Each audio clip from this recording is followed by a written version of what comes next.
milih UKM Nikapala karena mungkin menurut saya di situ pertama. Kedua, dari segi sejarah pun saya melihat Nikapala ini cukup untuk proses pematangan saya. Jadi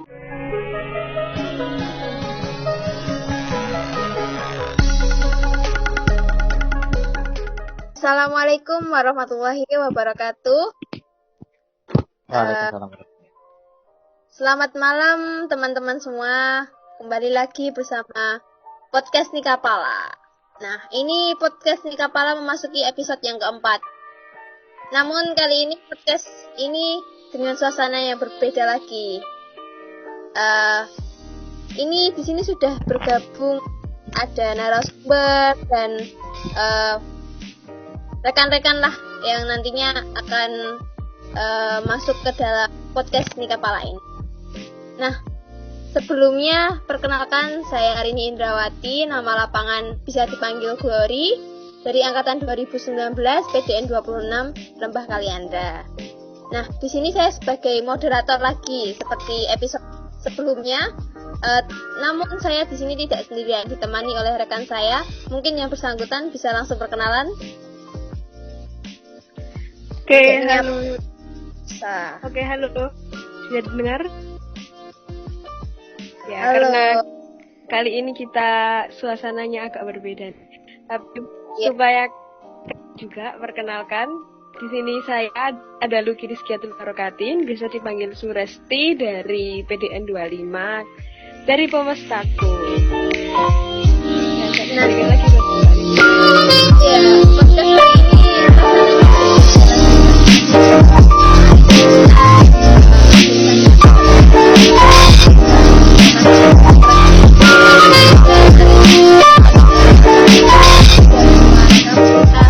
Secret.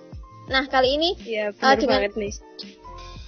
pandemi ya, maksudnya PPKM lagi gitu. Namun tidak memudarkan semangat kita untuk generasi muda dari Nikapala untuk melanjutkan kegiatan podcast ini. Nah, kita kayak bisa bertemu, maksudnya bercakap-cakap lagi walaupun lewat Gmeet ini. Gitu. Nah, ini kayaknya kita langsung panggil narasumbernya apa gimana nih Mbak enaknya? Boleh banget nih, karena kali ini kita kedatangan narasumber yang nggak kalah kece-nya. Iya. Langsung kita perkenalkan saja sepertinya. Iya, mungkin narasumber langsung bisa perkenalan aja ya. Baik, Halo. terima kasih waktunya. Halo, sudah tersambung? Halo, bisa didengar suara saya? Oke, mantap. Aman. Ya, perkenalan dulu ya. Terima kasih. Assalamualaikum warahmatullahi wabarakatuh. Nama saya Wida Putra Cahyanto.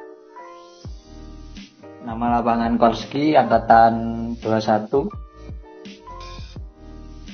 Panggilannya siapa ya? Mas Koal. Oh, Mas Koal ya. Ya. Ini gimana kabarnya Mas Koal? Sehat?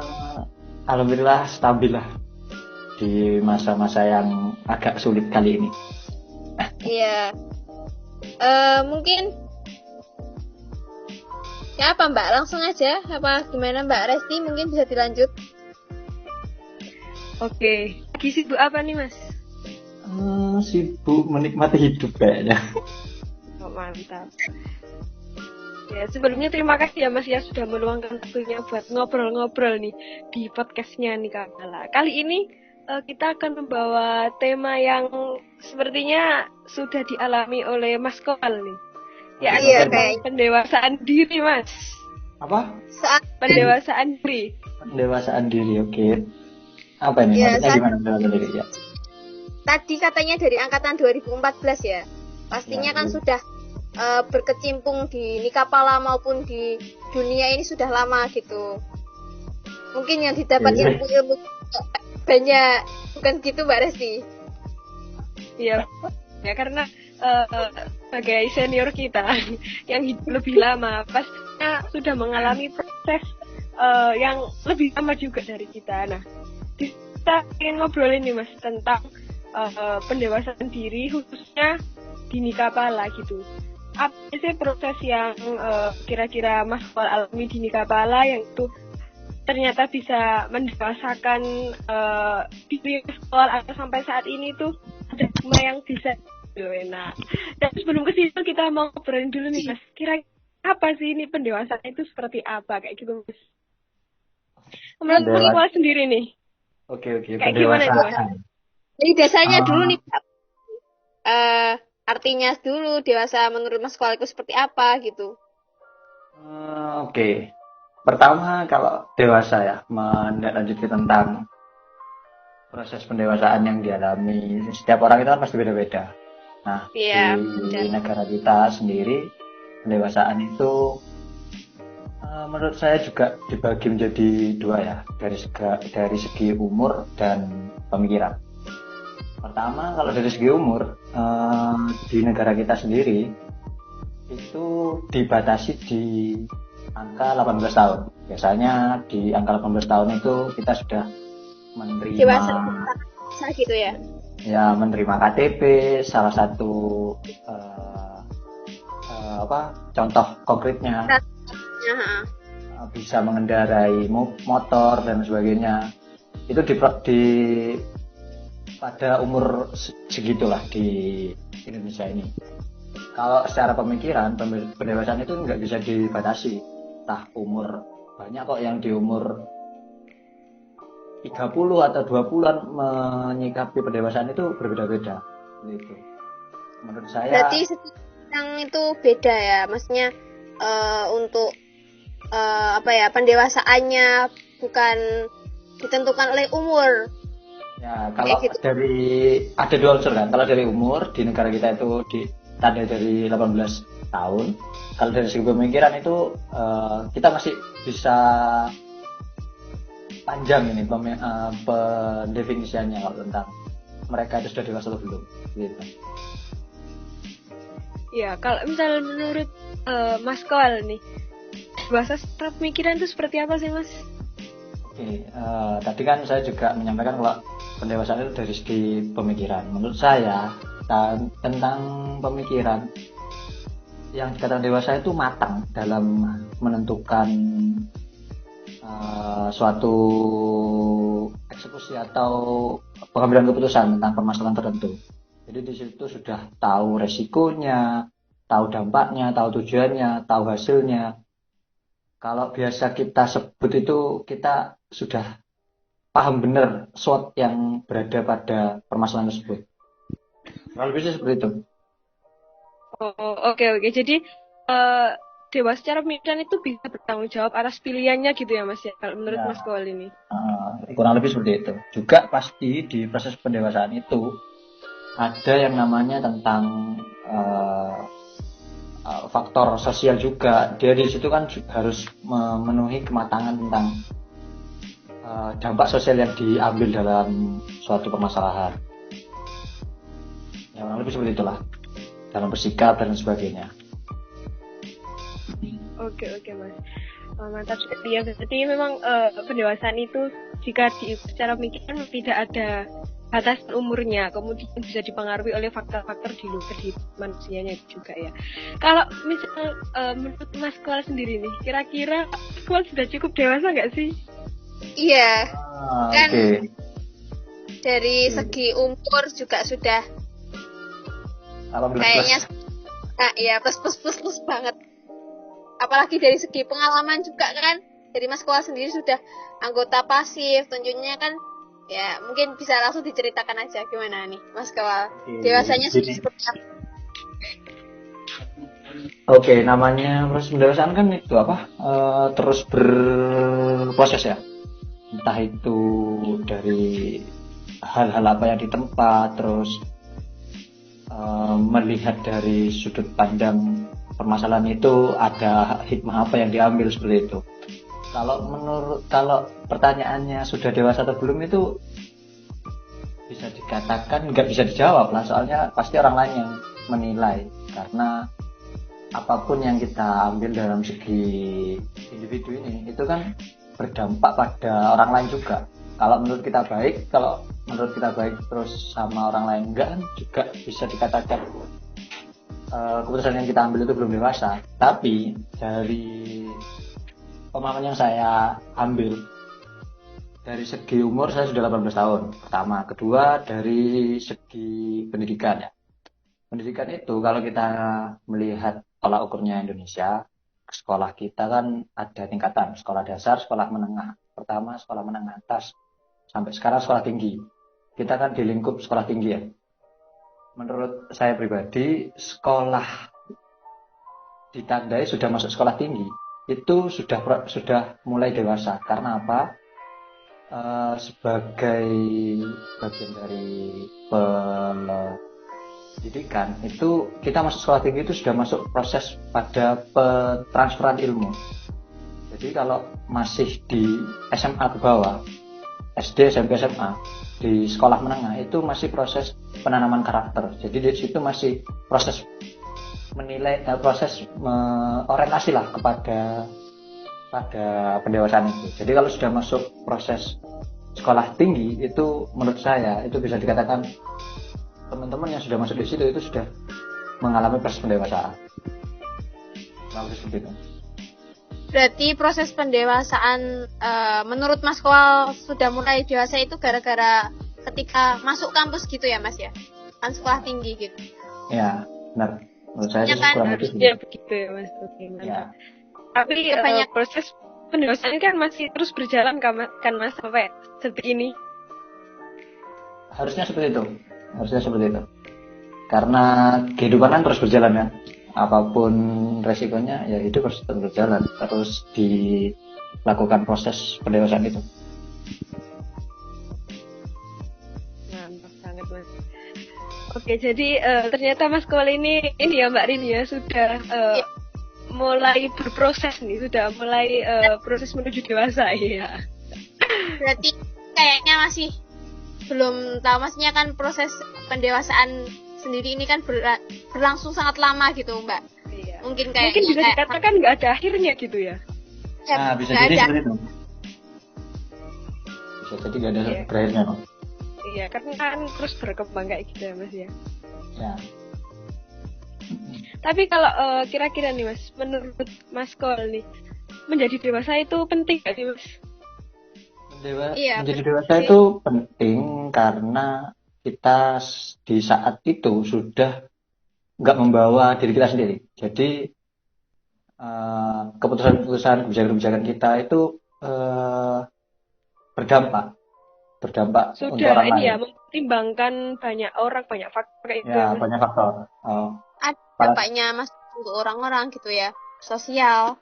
Ya, apalagi kita kan di lingkup sekolah tinggi, kita juga punya peran. Mahasiswa sendiri itu dibebani peran fungsi mahasiswa. Seingat saya kan fungsi mahasiswa itu banyak ya. Itu kan juga pengaruh banget dari proses pendewasaan kita. Menjadi Ehrenstock, agent of change, moral force, social control, dan lain sebagainya. Itu memenuhi unsur-unsur lah untuk meningkatkan Proses pendewasaan itu. Gitu ya. Ya. Mungkin ini pentingnya itu seperti apa Mas? Maksudnya kan tadi kan penting nggak? Berarti penting karena difaktorin oleh apa ini? Pentingnya ini? Penting. Apalagi kita dari segi ilmu ya, dari segi akademis kan kita sudah masuk ke sekolah tinggi ya. Kita dibekali pemahaman ilmu yang lebih dari masyarakat yang biasa. Jadi apalagi kita mahasiswa itu punya fungsi itu tadi. Kita punya peran, kita punya fungsi di masyarakat juga di kebijakan pemerintah. Pentingnya itu di situ karena kita itu berperan. Jadi namanya proses pendewasaan itu sendiri itu selalu melekat pada peran kita sebagai mahasiswa. Apalagi sebagai mahasiswa juga punya tridharma perguruan tinggi ya, yang ada hubungannya tentang pendidikan, penelitian, dan pengabdian. Di situ kita kalau proses pendewasaan kita tidak berjalan dengan baik, kita nggak bisa menjadikan peran kita itu sebaik mungkin di proses akademis ini. Apalagi dengan tantangan zaman yang semakin berubah ya, semakin meningkat, semakin banyak permasalahan ya, kita harus memaksimalkan peran kita dan tridharma perguruan tinggi itu di proses pendidikan dan pendewasaan kita. Oh, siap-siap Mas. Jadi menurut Mas Koal nih menjadi dewasa itu penting, menjadi dewasa itu kita bisa melakukan peran kita secara optimal gitu ya Mas ya. Ya, lebih ke sana memang. Oke Mas, mantap sekali nih Mas. Setelah kita bahas tentang pendewasaan nih ya Mas. Itu kan kita tadi bahas tentang pendewasaan secara umum lah ya. Di sini Ya, Mbak, kita ya. pengen tahu nih, karena kan di sini Mas Kowal sudah berproses ya, terutama ketika Mas Kowal menjadi mahasiswa di perguruan tinggi itu ya. Mas Kowal ini kan banyak berproses di satu UKM yang sangat sekali UKM-nya nih. Apalagi kan bukan nikah pala. Kira-kira Mas, ya. Perannya Nikapala dalam pendewasaan dari Mas Kowal itu seperti apa? Mungkin bisa diawali, kenapa sih milih Nikapala gitu sebagai mungkin kan di Nikapala kan ini kan berkegiatan, termasuk salah satu dari proses pendewasaan kan, kegiatan di kampus gitu. Nah, ini kenapa ini kok bisa masuk di Nikapala gitu kan Mbak ya? Oke, pertama gini, di kampus itu punya beberapa wadah ya untuk menampung segala minat dan bakatnya mahasiswanya. Nah, kenapa kok saya masuk Nikapala? Mungkin minat bakat saya di sana awalnya, karena kan banyak sih, entah itu riset dan teknologi, entah itu olahraga di bidang kayak futsal dan sebagainya, terus kerohanian dan sebagainya, pramuka mungkin, musik mungkin, kesenian. Tapi kenapa kok saya minat bakat di milih UKM Nikapala? Karena mungkin minat saya di situ pertama. Kedua, dari segi sejarah pun saya melihat Nikapala ini cukup untuk proses pematangan saya. Jadi dulu itu prinsip yang saya ambil itu gini, kalau kamu jadi ikan ya, ikan yang besar, kamu harus ditempatkan di wadah yang besar gitu. Kalau wadah saya itu kecil dan saya merasa saya itu besar, ikan yang besar, saya nggak mungkin bisa gerak kalau di wadah yang kecil. Makanya itu saya melihat latar belakangnya Nikapala yang seperti itu, minat bakat saya ke sana, secara pendewasaan organisasi itu matang. Makanya itu saya memilih Nikapala sebagai wadah besar saya untuk saya selami, seperti itu mungkin. Masnya keren banget ya, di awal sudah tahu kalau Nikapala itu ternyata seperti itu. Kalau dari kita sendiri kan kayaknya kalau dari aku sendiri dulu tuh apa ya, maksudnya belum tahu gitu loh Nikapala, jadi kebejar dalam ini. Mas Kos tadi kan sudah tahu ya itu kan pentingnya orientasi ya. Jadi di situ ada apa, kalau di awalnya riset masuk ya, kampus ya dilihat dari ini ya, kan ada ya UKM Expo ada Expo ya. Dari segi sejarah juga, dari segi banyaknya individu-individu yang di situ, orang-orang yang di situ, itu saya ngeliat ya waktu itu, selain minat saya juga ngeliat Nikapala itu kayaknya inilah posisi yang pas lah untuk berproses. Kebetulan saya juga di SMA saya itu nggak ikut kayak UKM apa kalau di SMA itu ekstrakurikuler jadi dulu saya ikut pramuka cuma 1 tahun, terus paskib ya juga 1 tahun, jadi kurang banget untuk proses. OSIS juga 1 tahun, nggak begitu, nggak berlanjut gitu ya Mas, hanya nggak berlanjut, singkat gitu ya, secara singkat, jadi merasa kurang aja gitu ya Mas. Jadi ini waktu yang pas lah mungkin untuk berproses lah di kampus begitu. Terus, tapi kira-kira Mas ya, silakan Mbak ini. Terus ini Berarti selama ini dari masnya yang Mas Kowal sendiri alami sampai saat ini apakah Nika Pala ini cukup berperan sekali apa enggak dalam pendewasaan Mas Kowal sendiri tuh? Yang dirasakan sampai saat Sesuai ini. ekspektasi gak Mas gitu kan, sama dulu di awal kan melihat ternyata ini ada kolam yang besar gitu nih Kapala, ternyata beneran besar gak Mas atau gimana? Kebetulan saya tuh nggak hanya di UKM Nikapala ya, secara organisasi juga di himpunan juga aktif dalam organisasi. Nah, cukup menjawab ekspektasi saya atau enggak itu malah mungkin melebihi ekspektasi saya. Jadi pertama saya dikenalkan tentang apa itu pentingnya pencinta alam khususnya bagi masyarakat. Di situ lebih ke perannya UKM ini masyarakat. Terus tentang dalam perguruan tinggi itu saya lebih dimatangkan sekali di ilmu kepentingan alaman itu, di peran juga agen of change dan lain sebagainya, sosial itu kan kita bisa berproses di pencinta alam, apalagi dekat sekali kan kalau pencinta alam itu dengan masyarakat. Jadi di situ tuh pengabdiannya itu semakin terasa. Entah itu kita cuma naik gunung dengan menyapa lingkungan sekitar, tahu budaya sekitar, itu menurut saya sedikit contoh itu tentang proses pendewasaan saya, memahami tentang peran fungsi mahasiswa itu sendiri di perkuliahan.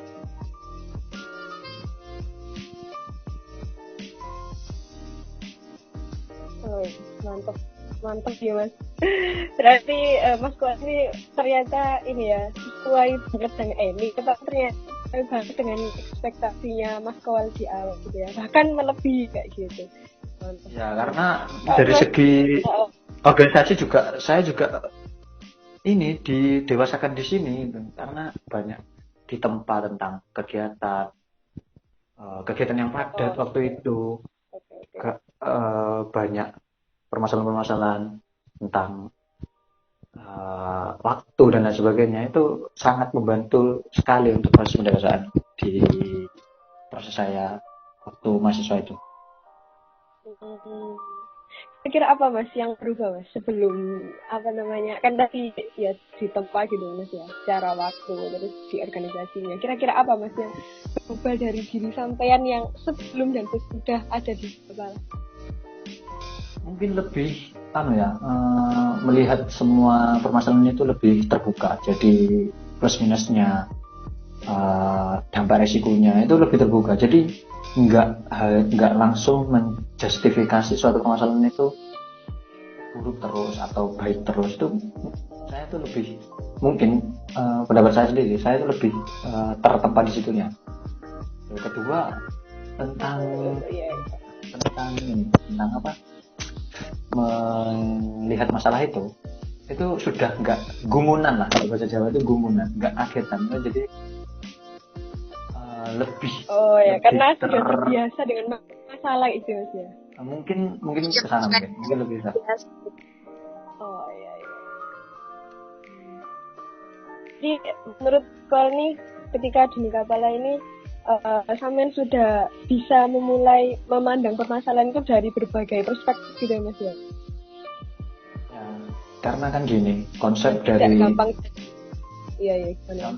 Contoh di kegiatan Membebas itu pasti pertama orientasi, terus kita tahu tujuan mana yang kita tuju. Nanti kalau contohnya kalau naik gunung kita harus tahu di mana posisi kita, gunung mana yang kita tuju, peralatan apa yang kita bawa, itu kebawa di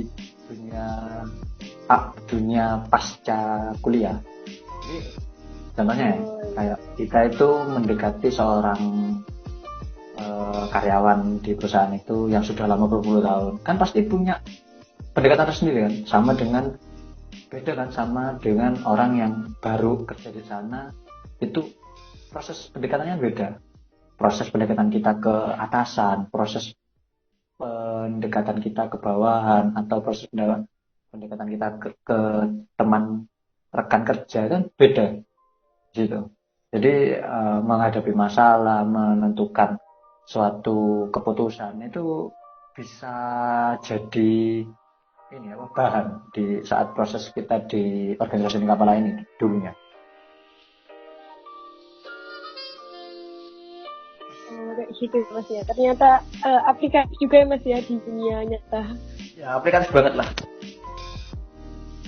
Nah, mungkin dari Mas Kola sendiri ku bagaimana rasanya berproses di Nikapala itu puas, senang atau mungkin diceritain suka dukanya gitu? Dulu saya ngerasanya tuh ruwet. Tapi Ruwet. iya ruwet itu karena mungkin birokrasinya yang panjang ya pertama kan karena kalau kita tuh pasti berhubungan dengan eksternal ya. Selain kita birokrasi ke kampus, birokrasi di luar saat kegiatan kan ribet banget. Menyangkut banyak orang, banyak birokrasi itu sangat ruwet. Terus proses pematangan tentang konsep kegiatan kalau kita buat kegiatan, proses pematangan tentang pengabdian kalau kita ngabdi itu menurut saya ruwet sebenarnya dulu. Tapi karena mungkin senior saya itu menempatkan saya di posisi yang benar mungkin ya, dan proses pendampingan itu terus berjalan, itu rasa di saya setelah pasca perkuliahan. Jadi saya menghadapi masalah lebih matang untuk menilai sesuatu permasalahan sulit. Berarti kalau dalam udah gak kaget lagi gitu ya Mas dengan masalah-masalah dihadapkan sekarang gitu. Oh, karena kita udah terbiasa dengan masalah-masalah hal yang berat, terus efeknya tuh gak kaget lagi gitu ya Mas ya. Ya, kurang lebih sih seperti itu. Menurut saya saat ini sih. Terus mungkin Kira-kira Mas, gimana Mbak? Ini aku mau tanya lagi sih, kalau misalnya di Nikapala ada nggak Mas kejadian atau ya itu atau apa sekiranya itu Mas Kowal inget yang benar-benar menjadi titik balik kedewasaan Mas Kowal, atau memang dari awal di Nikapala sampai akhir itu memang proses dewasa terus ya? Atau ada titik baliknya gitu Mas? Oke, jadi gini, kalau segala hal yang diingat itu banyak ya, dan semua permasalahan itu pasti ada hikmahnya. Pertama, satu, kedua mungkin yang sempet aku ingat itu pernah buat kegiatan di acara skala besarnya kampus ya, kebetulan itu bawa nama kampus dan itu nasional. Itu mengerjakan acara itu kurang dari 30 hari. Jadi kurang dari 30 hari H itu baru administratif secara birokrasi dari kampus itu turun. Dari situ mulai ngejar semuanya. Itu Di-spill. Gimana ya? Maksudnya acaranya apa namanya, NWCC atau mungkin kegiatan Ya, apa gitu? Itu waktu itu NWCC itu kurang dari 30 hari. Lebih tepatnya itu 27 hari sebelum hari H. Tapi dengan mungkin persiapan yang matang, terus tahu apa yang harus dilakukan. Waktu itu mungkin sampai sekarang ya bisa jadi dalam sejarah Nikapala sih peserta terbanyak waktu itu. Kurang lebih 210-an kalau nggak lebih, 220-an lah. Jadi acara nasional biasa. Iya, acara nasional prosesnya kurang dari 30 hari. Di situ menghasilkan output yang cukup memuaskan lah dari segi peserta ya. Itu. Terus juga permasalahan dulu kan namanya, apalagi saya juga bukan asli Surabaya ya, yang kampus kita itu di Surabaya, jadi kan perlu pulang atau pulang kampung ya untuk ke orang tua. Itu pernah di Nikapala itu ada kegiatan pendakian itu kan pasti butuh waktu lama dan nggak mungkin ada hari efektif kuliah karena kuliah kita kan padat ya, Senin sampai Jumat itu terus berangsur-angsur ada perkuliahan. Itu jadi bisanya di hari-hari libur besar. Salah satunya di pertengahan semester perkuliahan. Nah, di situ tuh sampai ngumpulin anggota, menyatuin waktu, itu yang sulitnya di situ. Karena banyak kepala di situ, banyak individu-individu yang punya kepentingan. Itu sampai berantem sama temen seangkatan. Ya di situlah proses pendewasaan menurut saya. Ya, jadi apa ya? Mungkin yang dialami sekarang itu ya kayak gitu. Mungkin kan apalagi kan kondisi kayak gini ya Mas ya, pandemi. Terus pasti juga apa ya? Itu menjadi proses pendewasaan bagi teman-teman di Nikapala juga kayak gitu ya. Ya betul banget, dan itu nggak bisa dari strategi yang ini sih yang dilakukan sih ya, kan sudah mulai persiapannya seperti apa kayak gitu ya. Ya mantap. Ya jadi memang zamanan semakin berkembang, terus permasalahan semakin berkembang juga. Apalagi di masa sekarang ya, pandemi yang nggak pernah kita bayangkan sih, nggak pernah kita bayangkan hal ini terjadi. Meskipun semua orang mungkin nggak pernah mengira ada kejadian seperti ini. Ya itu buat ujian lah buat kita, buat untuk proses kemajuan di organisasi, proses pendewasaan kita. Yang paling penting menurut saya itu adanya komunikasi. Jadi pengurus, anggota, alumni, stakeholder yang ada di situ, di dalam internal organisasi itu ikut sama-sama gotong royong lah untuk menyikapi permasalahan ini. Jadi nggak hanya ditumpu 1-2 orang aja, sama-sama kita support lah pada permasalahan kali ini.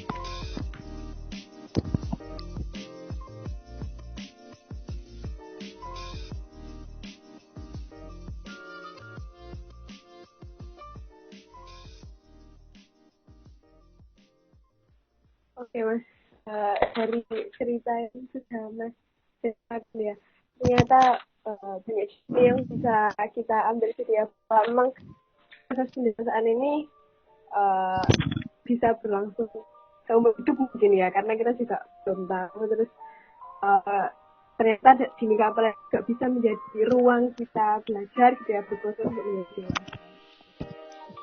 ya ternyata jangan tidak sudah cukup atau ada yang mau ditambahkan lagi? Bagaimana Mbak? Mas, terakhir nih. Terakhir. Oh, jadi sudah. Iya, kita terakhir nih Mas, pertanyaan terakhir dari mungkin Mas Wal yang sudah pernah berproses menjadi anggota aktif di Nikapala dan sempat menjadi kabid pendidikan dengan segala proses riuhnya itu. Kira-kira ada nggak Mas pesan yang bisa disampaikan, atau kira-kira apa ya yang sampai agar teman-teman yang masih aktif nih nggak sampai menyesal kayak gitu Mas? Ya mungkin buat pembaca, buat teman-teman ada di Nikapala maupun di rumah. Untuk teman-teman aktif ya, jika ya sama sih untuk semuanya. Pertama itu yang paling penting itu care. Kita sama anggota itu harus saling membantu lah, saling gotong royong. Satu, kedua, ada permasalahan itu jangan dihindari. Menurut saya seperti itu. Keluar dari zona nyaman itu penting, karena sampai mana sih kita? Mumpung sekarang itu kita tuh masih kuliah loh, bebannya masih belum seberat nanti pasca kuliah kan. Jadi proses itu harus tetap dinikmati.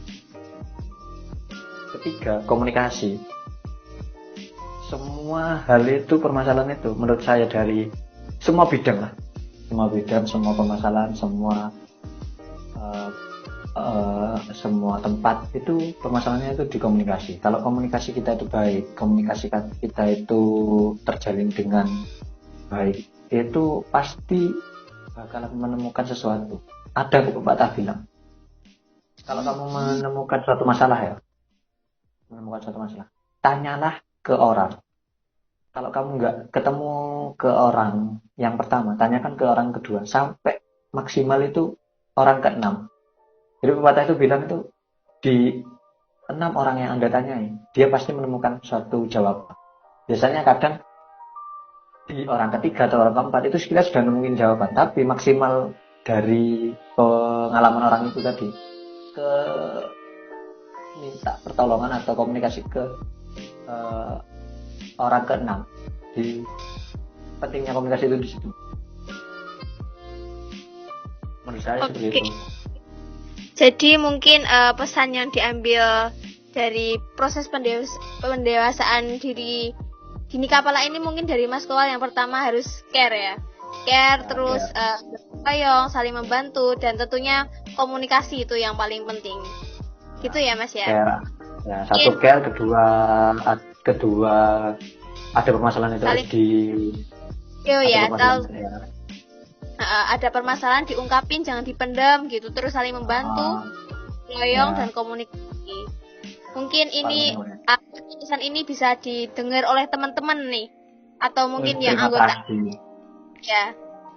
aktif, terus angkatan 20 nih yang baru join. Maksudnya inilah Nikah Pala di sini banyak banget ilmu yang didapat dari senior-senior kita, mungkin dari Mas Kowal juga yang tentunya sudah mengalami dan sudah lulus ya Mas ya di Nikah Pala. Maksudnya sudah menjadi anggota aktif, tentunya banyak banget ilmu yang diambil gitu. Mungkin karena waktunya juga ya Mas ya. Ini kan kita ngobrolnya sama Mbak Resti tadi sudah lama gitu. Mungkin dari Mbak Resti sendiri ada yang mau disampaikan lagi apa enggak nih? Atau mungkin cukup?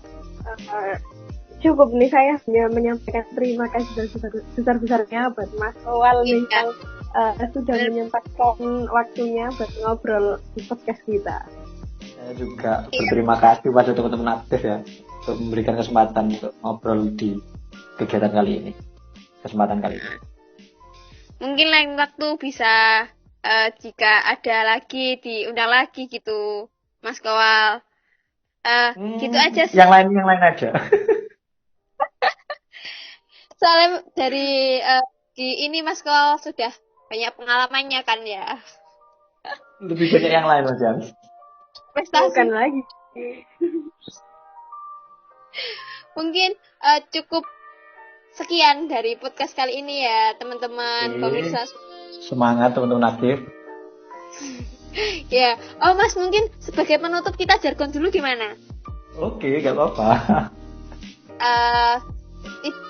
Jangan sampai lupa lah jargonnya. Oke, mungkin dipimpin Mbak Lucky, Mbak Resti. Oke, kita jargon kebanggaan dulu guys. 1, 2, 3. Nikah Pala berani dan bangga.